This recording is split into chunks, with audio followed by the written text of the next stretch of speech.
batela nikombo. Yahweh, Yahweh, benisa nikombo. Yahweh, Yahweh, batela nikombo.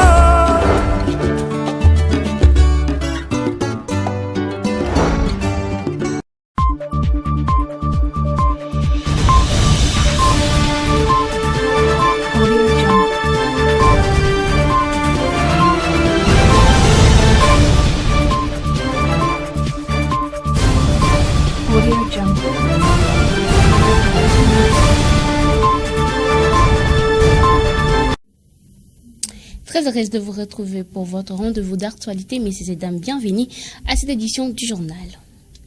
Ouvrons cette session d'information. Après 3 mois de divergence, la fumée blanche est sortie au sein de l'Assemblée provinciale du Congo central. Désormais, le président Papi Montezolo va siéger avec 4 membres de l'ancien bureau, dont le vice-président Pierre Kabangou, le rapporteur Billy Tunga, le rapporteur adjoint Guilhem Pondou et la questeur Rachel Dianzanguka. La décision émane de la Cour constitutionnelle siégeant à matière d'interprétation de l'arrêt Aircost 26-98. Elle a rendu son verdict le mercredi 12 août 2026. Plus de détails dans ce récit de Pacifique Mwanda.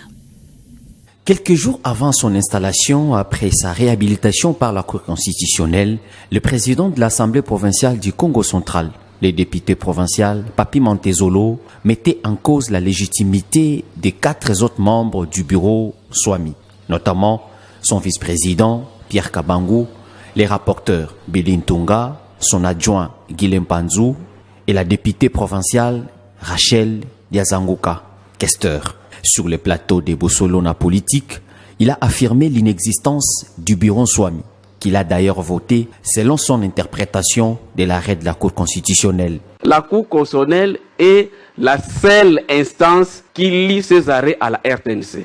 Ngana Gozonga, arrêt wana elobinin. Il n'y a jamais eu existence de notre bureau. Donc tous les actes posés par ce bureau sont des nuls et des nuls effets. Lors de sa première plénière, le président Papi Montezolo leur a interdit l'accès à leur bureau, à en croire les rapporteurs du groupe des députés contestataires, Guilhem Pondou, Tsassa Mangovo. Le 14 mai de l'année en cours, ce collectif des élus provinciaux a fait une déclaration, un mémorandum qui a été transféré au VPM de l'Intérieur, Jacquemain Chabani. Dès sa réinstallation, sa première déclaration publique a suscité une vive indignation. Il a annoncé sa volonté de faire voter un moratoire visant à protéger le gouverneur, alors même que ce dernier fait l'objet de lourdes accusations soutenues par plusieurs éléments de preuve. Cette réhabilitation apparaît dès lors comme une manœuvre politique et judiciaire destinée à couvrir des faits graves de prédation financière et à soustraire certains responsables à l'action de la justice.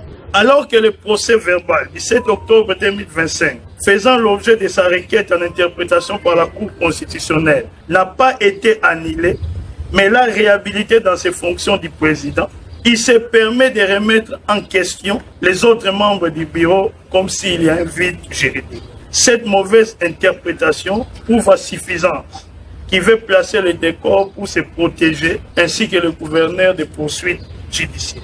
Saisi du dossier, Jacquemain Chabani joue au sapeur-pompier.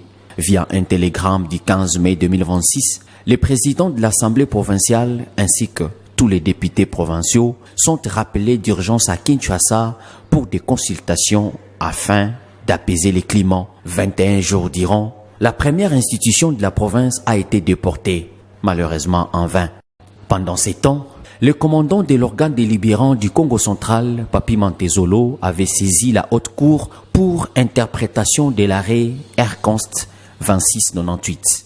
Au cours de son audience publique du 12 août 2026, la Cour constitutionnelle siégeant en matière de contrôle de constitutionnalité, après avis du procureur général, s'est déclarée compétente.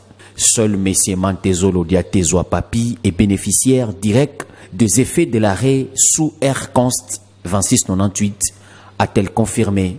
Par conséquent, Papi Montezolo est condamné à travailler avec les 4 autres membres de l'ancien bureau cité si haut.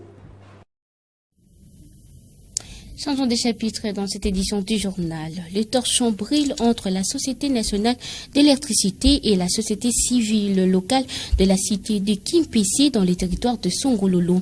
2 de ses membres ont été arrêtés par la police nationale congolaise le mercredi 12 août 2026.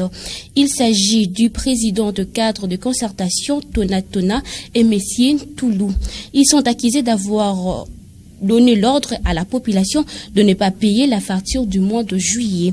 Je vous propose le mémorandum de la société civile adressé à la SNEL le samedi 8 août 2026 à l'issue d'une réunion tenue sur place à Kimpese. Suivez. Nous rappelons à la SNEL qu'en date du 3 juillet 2026, elle avait pris contact avec le bureau du cadre de concertation de la société civile du territoire pour solliciter la redistribution des factures de consommation d'énergie à partir du mois de juillet 2026. Par ailleurs, toutes les factures de janvier 2024 à juin 2026 ne seront pas considérées. Pendant que la société civile s'organisait, les communiqués officiels de la Direction nationale de la SNEL annonçant la distribution des factures au 1er août 2026 a été rendu public. Et concomitamment, la distribution des factures est intervenue en date du 7 août 2026. Considérant la décision de la commission interministérielle composée des ministres des droits humains, de la justice et de l'intérieur, ainsi que les ministres provinciaux de l'intérieur, ainsi que les commissaires généraux et provinciaux de la police nationale, suspendant toute distribution de factures de consommation de l'énergie au motif de placer le compteur calibré comme préalable. Considérant les risques d'implosion dans la communauté suite à la distribution des factures du mois de juillet 2026, considérant le non-respect de l'amélioration promise et la qualité des dessertes en énergie électrique, considérant la position stricte de la population de Kimpese qui tient à l'application de la loi en cette matière et qui a rejeté la facturation forfaitaire injuste. Vu l'urgence, arrêtons ce qui suit. 1. La non prise en compte des factures du mois de juillet 2026 distribuées et la promesse de les retourner à leur expéditeur. 2. Demandons à la Direction nationale de la SNEL, SA, de considérer les aspirations de ses abonnés quimpesois, particulièrement en ce qui concerne la surfacturation, afin de prévenir toute dérive et de respecter les décisions prises par la Commission interministérielle nationale. 3. Invitons notre population au calme. Rendons-nous à Kinshasa, dans la district de la Tchangou, la première audience publique de présumés inciviques qui ont attaqué le bâtisseur membre de la task force mise en place pour assainir la ville-province de Kinshasa s'est déroulée le jeudi 13 août 2026. Plus de détails dans ces reportages de la cellule de communication du service national. Suivez. Crâne rasé, visage fermé, regard parfois baissé. Dans la cour du commissariat urbain de la police à Tchangou, 10 hommes sont assis sur un banc côte à côte. Un 11e est installé à quelques mètres sur une chaise directement face au juge. Autour de lui, les avocats de la défense. Notre caméra s'attarde sur les visages, puis les échanges, une question, une réponse et une intervention de la défense. C'est ici que se joue le tout premier acte judiciaire après l'attaque présumée contre les éléments de la task force présidentielle d'assainissement. 11 prévenus, une procédure de flagrance et derrière ces images, une question simple. Jusqu'où peut-on aller lorsqu'on s'attaque violemment à ceux qui interviennent au nom de l'autorité publique? Dans sa première prise de parole, le ministère public s'est montré impitoyable. Vous devez les juger, vous devez les condamner. Parce que les haines, on ne sait pas d'où est venu cela. La haine, quand il y a même la bille bleue, quand ils voient quelqu'un avec la bille bleue, ça commence à les pousser à agir. Donc les gens même peuvent de porter les papiers de couleur bleue. L'organe de la loi poursuit notamment les 11 prévenus pour apologie du terrorisme. Les avocats de la défense ont soulevé plusieurs exceptions. La Cour en a rejeté la majorité. Pour les avocats des victimes, les violences subies par les bâtisseurs du service national ne peuvent pas rester impunis. Nous avons comparé au nom de ces victimes-là à leur nom, puisque ce sont des personnes physiques. Il y a un lieutenant, il y a un capitaine, il y a aussi 2-3 agents. Il y a même Junior Mbaya qui le corps est à la morgue. Lui a été tamponné et tué, le corps est à la morgue. 4 prévenus considérés comme mineurs s'est remis à la disposition des médecins pour des examens approfondis. Il faut dire que ce procès se veut donc aussi pédagogique. Une démonstration en public que les missions d'assainissement ne peuvent être entravées par la violence et que ceux qui s'en prennent aux agents publics doivent, lorsque les faits sont établis, en répondre devant la justice. Mais le tribunal devra encore établir les responsabilités individuelles. Les 11 prévenus restent présumés innocents jusqu'à une décision définitive. Après cette première audience en flagrance, le rendez-vous est fixé à vendredi. Les débats reprendront pour tenter de faire toute la lumière sur cette attaque odieuse et barbare.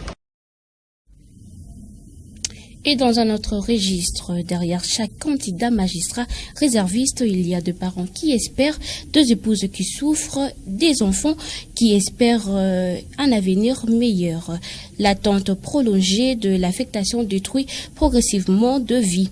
En croire les victimes. Une fois de plus, ils ont adressé le message au président de la République. Suivez. Les collectifs de magistrats réservistes tient avant toute chose exprimer sa profonde gratitude à son Excellence, Monsieur le Président de la République et chef de l'État, pour son initiative de recrutement des jeunes, ainsi que pour les différentes ordonnances prises récemment, qui contribuent à renforcer l'appareil judiciaire de notre pays.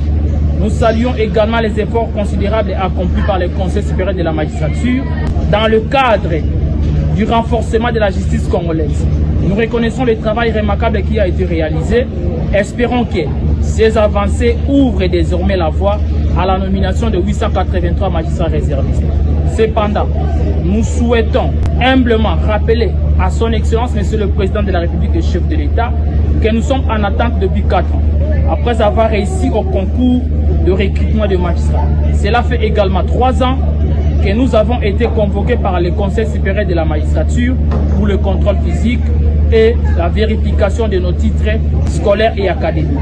Venus de différentes provinces de la République, nous avons dû abandonner temporairement nos familles, nos emplois et nos activités afin de rejoindre Kinshasa conformément au délai qui nous a été imparti par le Conseil supérieur de la magistrature.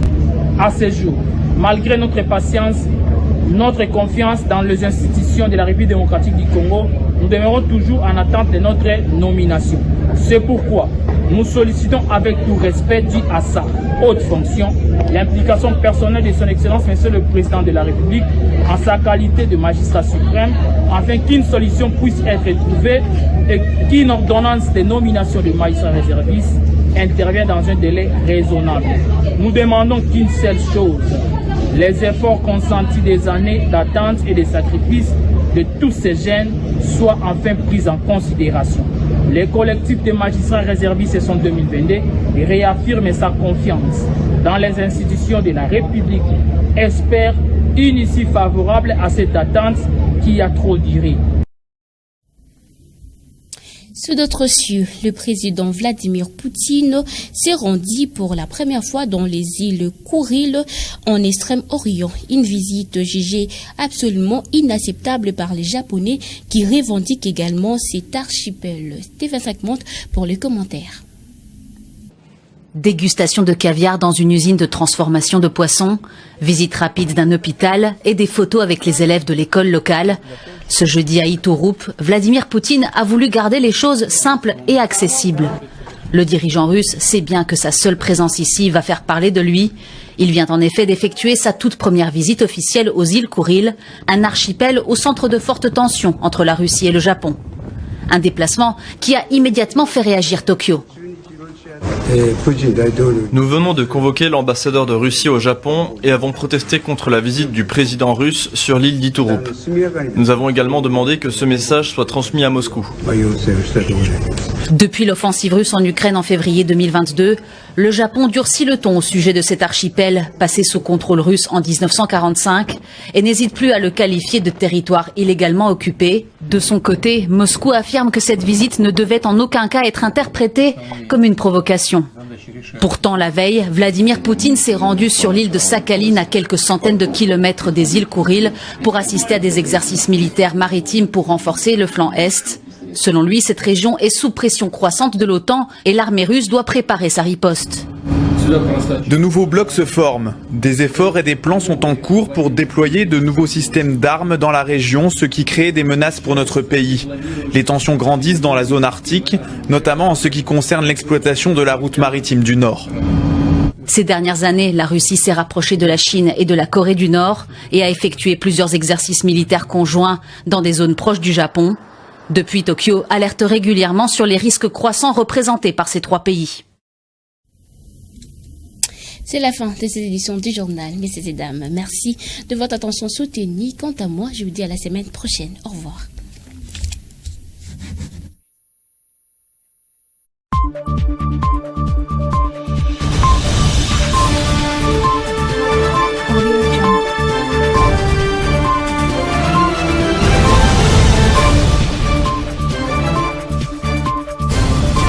Audio Jungle.